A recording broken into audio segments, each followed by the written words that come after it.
logically from the premises that I have laid out. Number two, the complex order in the universe. During the last 30 years or so, scientists have discovered that the existence of intelligent life depends upon a delicate and complex balance of initial conditions simply given in the Big Bang itself. We now know that life-prohibiting universes are vastly more probable than any life-permitting universe like ours. How much more probable? The answer is that the chances that the universe should be life-permitting are so infinitesimal as to be incalculable and incomprehensible. For example, Stephen Hawking has estimated that if the rate of the universe's expansion had been smaller by even 1 part in 100,000 million, the universe would have recollapsed into a hot fireball.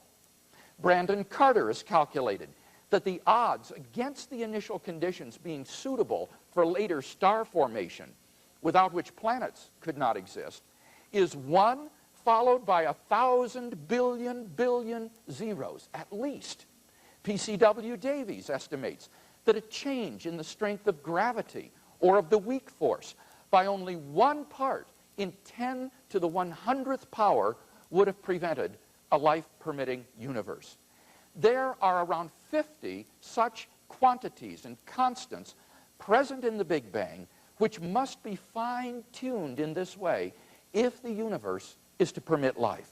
So improbability is multiplied by improbability until our minds are reeling in incomprehensible numbers. There is no physical reason why these constants and quantities possess the values they do.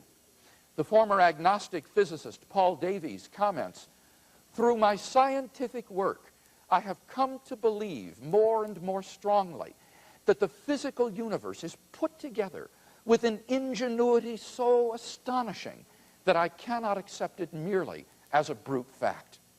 Similarly, Fred Hoyle remarks, "A common sense interpretation of the facts suggests that a super intellect has monkeyed with physics."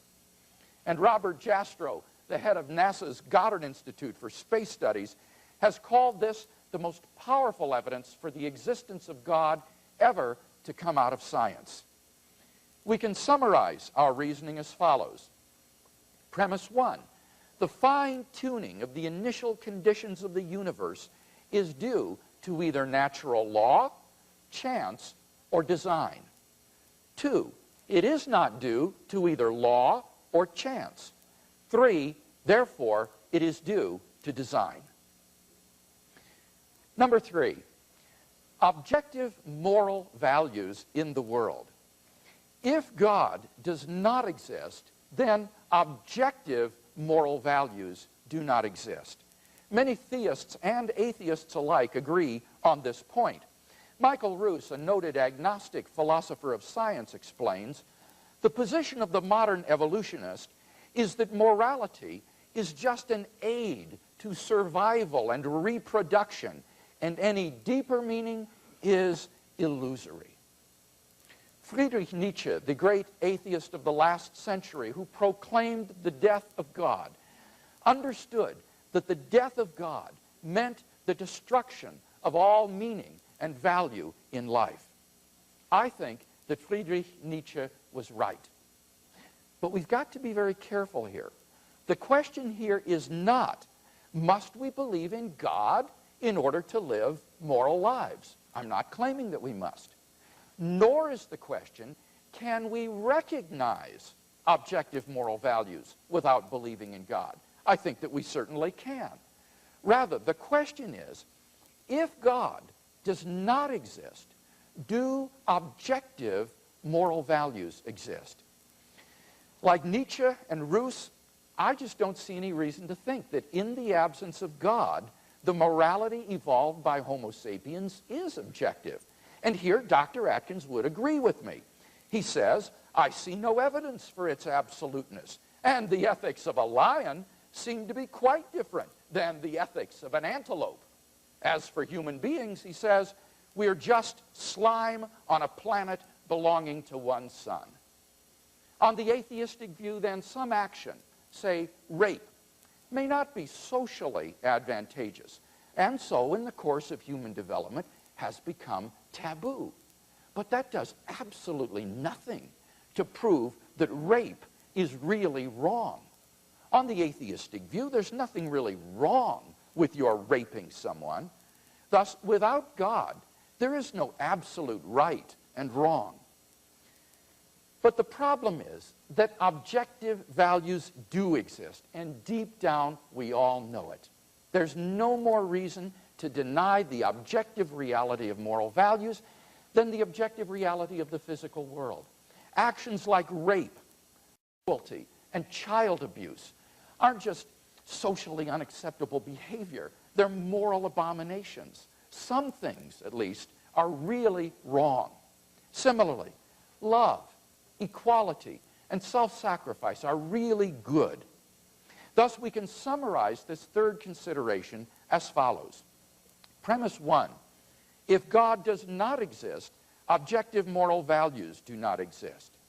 2, objective values do exist.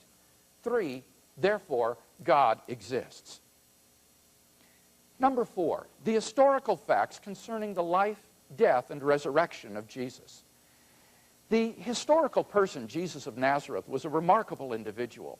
New Testament critics have reached something of a consensus that the historical Jesus came on the scene with an unprecedented sense of divine authority, the authority to stand and speak in God's place. He claimed that in himself the kingdom of God had come, and as visible demonstrations of this fact, he carried out a ministry of miracles and exorcisms. But the supreme confirmation of his claim was his resurrection from the dead. If Jesus really did rise from the dead, then it would seem that we have a divine miracle on our hands, and thus evidence for the existence of God.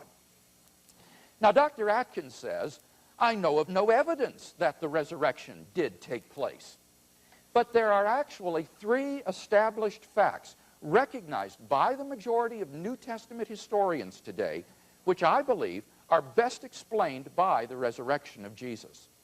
Fact number 1, on the Sunday following his crucifixion, Jesus' tomb was discovered empty by a group of his women followers. According to Jakob Kramer, an Austrian scholar who has specialized in the study of the resurrection, by far most scholars hold firmly to the reliability of the biblical statements about the empty tomb. Fact number 2, on separate occasions, different individuals and groups saw appearances of Jesus alive after his death.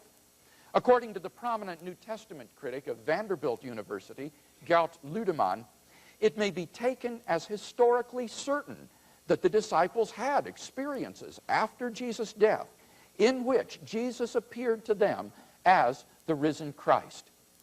These appearances were witnessed not only by believers, but also by unbelievers, skeptics, and even enemies. Fact number 3, the original disciples suddenly came to believe in the resurrection of Jesus despite having every predisposition to the contrary.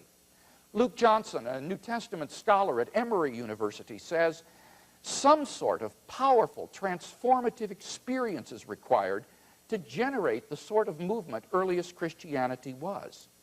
N.T. Wright, an eminent British scholar, concludes, that is why, as an historian, I cannot explain the rise of early Christianity unless Jesus rose again, leaving an empty tomb behind him.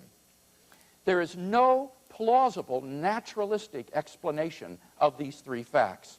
Therefore, it seems to me the Christian is amply justified in believing that Jesus rose from the dead and was who he claimed to be. But that entails that God exists. Finally, number 5, the immediate experience of God. This isn't really an argument for God's existence. Rather, it's the claim that you can know that God exists wholly apart from arguments simply by immediately experiencing him. This was the way people in the Bible knew God. As Professor John Hick explains, To them, God was not an idea adopted by the mind, but an experiential reality which gave significance to their lives. Now, if this is so, then there's a danger that proofs for God could actually distract your attention from God himself. If you're sincerely seeking God, then God will make his existence evident to you. The Bible promises, draw near to God, and he will draw near to you. We mustn't so concentrate on the external proofs that we fail to hear the inner voice of God speaking to our own hearts. For those who listen, God becomes an immediate reality in their lives. In conclusion, then, we've yet to see any evidence to show that God does not exist, and we have seen 5 reasons to think that God does exist. Together, these reasons constitute a powerful cumulative case for the existence of God. If Dr. Atkins wants us to believe atheism instead, then he must first tear down all 5 of the reasons that I presented, and then in their place erect a case of his own to prove that God does not exist. Unless and until he does that, I think we can conclude that theism is the more plausible worldview.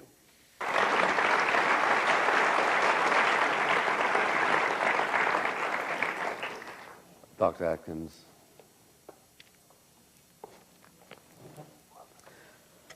Thank you. It's a great pleasure to be here, and it's always a great pleasure to come to this country.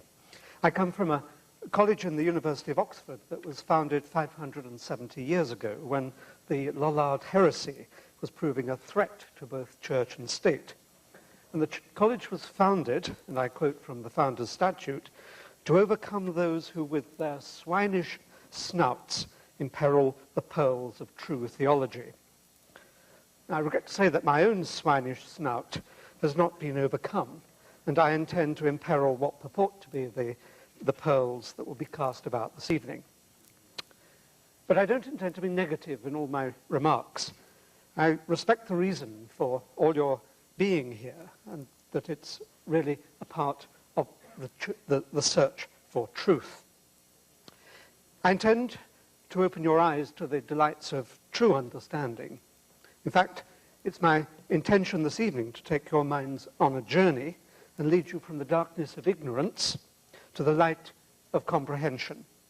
I'm here to do no less than to glorify the human spirit and to enhance your joy at being a part of this astonishing, amazing, enthralling, and delightful world.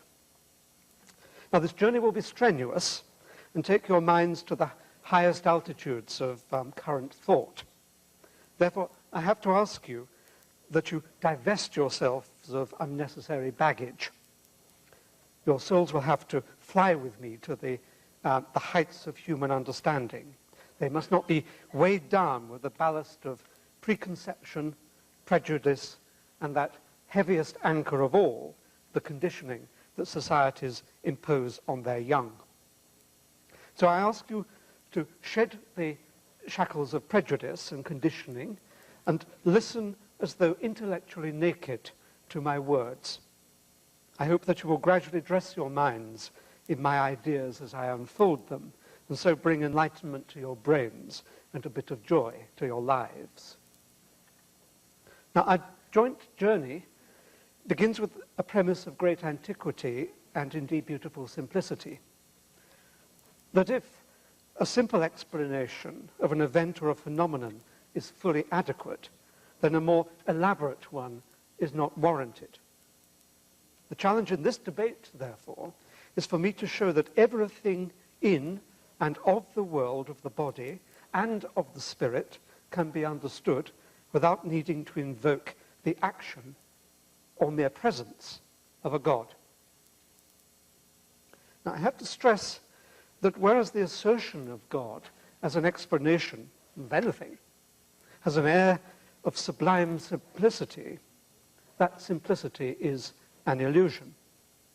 An omniscient and omnipotent being that can create a universe, some say maintain that universe, that can intrude into the universe to achieve miracles and resurrections, is no simple entity. A God is the apotheosis of complexity, not the apotheosis of simplicity. and the invocation of a God as an explanation of anything, even the warm sentimental feelings that are said to suffuse us in the presence of the Almighty, is in fact the apotheosis of laziness. It's well suited to armchair brains who prefer to indulge in adipose arguments.